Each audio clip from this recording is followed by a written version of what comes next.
안녕하세요, 여러분. 홀히도 한국어학원의 토픽 강사 그리고 학원 원장 바트 재채기라고 합니다. За бүгдээрээ сайн байцгаана уу? Хөрхийдөө Солонгос хэлний сургалтын төвийн багш, үүсгэн байгуулагч Батцаг байна. За яг өнөөдрийнхөө видео хичээлээр та бүхэндээ зориулаад багш нь 책으로 배우는 한국어 буюу номоор суралцах солонгос хэл гэдэг контент хичээлийг та бүхэндээ хүргэх гэж байна.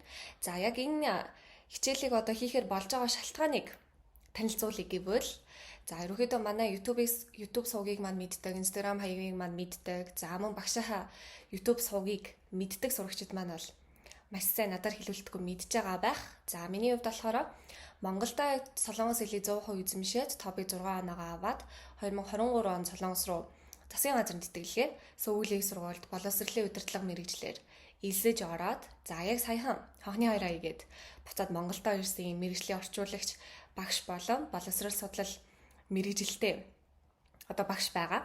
За тэгээ багшийн хувьд болохоор маш их сурагчид маань асуудаг.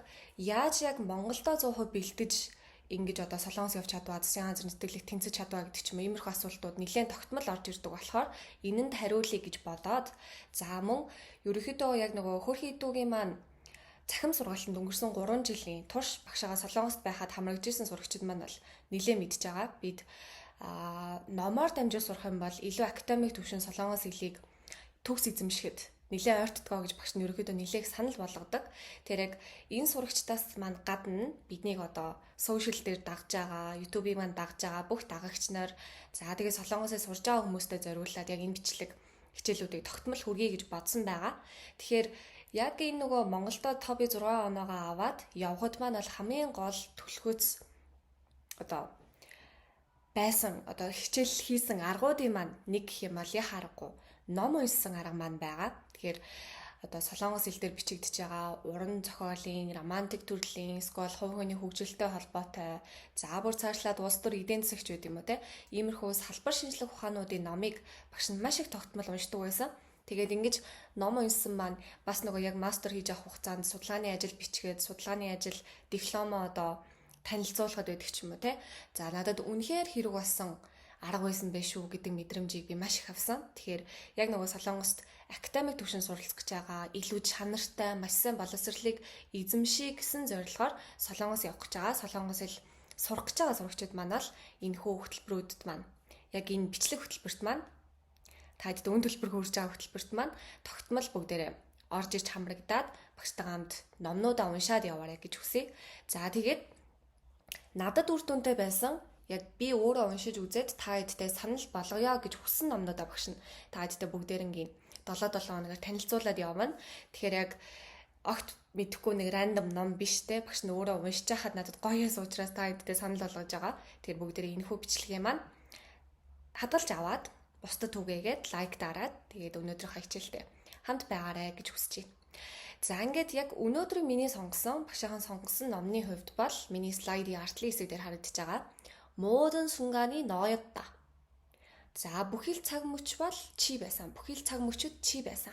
Ийм утгаар орчуулагдаж болох ном байгаа. Тэгэхээр номны талаар жижигхэн бяцхан мэдээллийг нь хүргээд бүгдээр өнөөдөр хамтдаа шууд уншиж үзнэ гэсэн үг байна. Ингээд 모든 순간이 너였다 ном маань 2018 онд ерөөхдөө уншигчдын хүртэл болсон ном гэж бүгдээр ойлгож байна. Солонгосын 하태완 гэдэг нэртэй зохиолчийн ном байгаа. Мэдээж хэрэг яг нөгөө эссе байдлаар бичигдэж байгаа, мөн шүлгэн байдлаар бичигдэж байгаа гэдэг утгаараа солонгос хэл дээр ном уншиж огт үзэж байгаагүй. Одоо яг энэ бичлэгийг маань үзээд уншия гэж бодож байгаа ч юм уу те.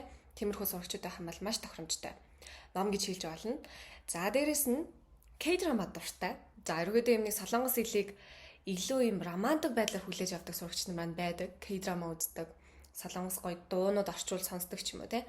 Иймэрхүү сурагчдад маань бол нэлээд тохиромжтой ном. Тэгэхээр яг гол сэдвийн хувьд хайртай холбоотой, дурсамжтай холбоотой, мөн зарим тохиолдлоор салалттай холбоотой ийм аюу сонирхолтой агуулгууд бичигдсэн ном байгаа. Тэгэхээр ямар ч байсан яг нөгөө удаан хугацаанд танхимд сууж зөвхөн сурах бичгээс ажиллаад ч юм уу те. Ийм шинэлэг мэдрэмж байхгүйгээр солонгос хэл сураад тэгээ шантарч байгаа голоос нь болмоор байгаа ч юм уу. Тиймэрхүү сурагчид маань байх юм бол энэ хичээлийг манайхаа бүгдээрээ заавал дуустал нь үзээд дараагийн цувралуудыг манаас үзээд яваарай гэж хүсье. 그러면 여러분 бүгдээ эхэлцгээе.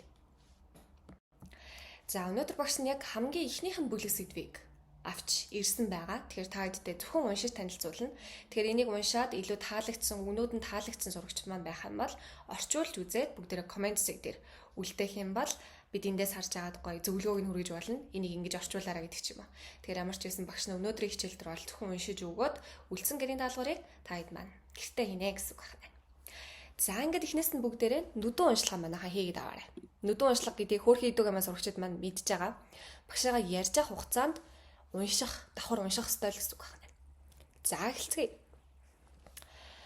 모든 순간이 너 그 자체였음을.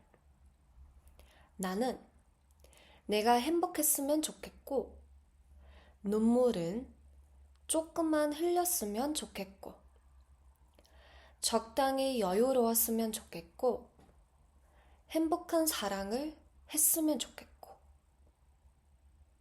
За дахин нэг удаа уншия. Бүгдээрээ дахиад нүд уншлага давхар хийгээд аваарай. Нэг удаа уншихад хангалтгүй, хоёроос дээш удаа бүгдээр унших хэрэгтэй.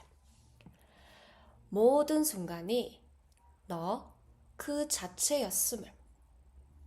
나는 네가 행복했으면 좋겠고, 눈물은 조금만 흘렸으면 좋겠고, 적당히 여유로웠으면 좋겠고, 행복한 사랑을 했으면 좋겠고.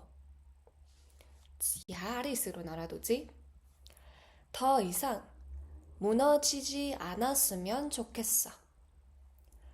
지금까지의 모든 순간이 너 그 자체였음을 절대 잊지 말고 살아. 너는 그 순간순간에 너도 모르게 단단해진, 행복할 준비가 충분히 되어 있는 사람이니까. 야, дахин нэг удаа уншия. 더 이상 무너지지 않았으면 좋겠어. 지금까지의 모든 순간이 너 그 자체였음을 절대 잊지 말고 살아.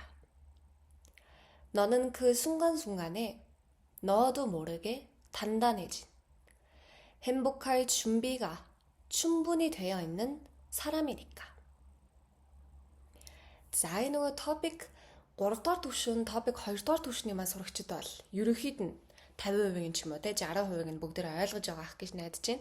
Тэгэхээр багш нь 2 хоногийн хугацаанд та хэдээсээ комент зэг дээр орчуулгыг нь аваад тэгээд яг энэ бичлэгийнхаа доор маш гоё уран яруу байдлаар орчуулад оруулаад өгье. Тэгэхээр та хэдэд манаас илүү хэрэг болох байхаа гэж бодож байна. За ингээд төгсөл хэсэг дээр эхнээс нь багш нь бүтнээр нэг удаа уншаад хэдүүлээ өнөөдрийнхөө хичээлийг хамтдаа дуусгацгаая. Голтон огт манайхан зогсохгүй гэсэн үг шүү. 자, 모든 순간이 너 그 자체였음을. 나는 네가 행복했으면 좋겠고, 눈물은 조금만 흘렸으면 좋겠고, 적당히 여유로웠으면 좋겠고, 행복한 사랑을 했으면 좋겠고, 더 이상 무너지지 않았으면 좋겠어. 지금까지의 모든 순간이 너 그 자체였음을 절대 잊지 말고 살아. 너는 그 순간순간에 너도 모르게 단단해진, 행복할 준비가 충분히 되어 있는 사람이니까. За ингээд өнөөдрийн пэйж дээр маань орсон 책으로 배우는 한국어 бичлэг хичээлтэй маань хамт байсан та хэдтэй баярлалаа. Тэгэхээр ямар ч сан тус болсон байх гэж найдаж байна. Тэгэхээр бүгдээрээ орчуулга комент хэсэгт үлдээгээд 2 хоногийн дараа өөрийнхөө орчуулгыг хэр зөв байсан байна, хэр сайн орчуулсан байна гэдгээ бүгдээрээ шалгаад үзээрэй. 자, 그러면 여러분, 오늘 수업은 여기까지 하고 다음 영상 수업으로 다시 만나보도록 할게요.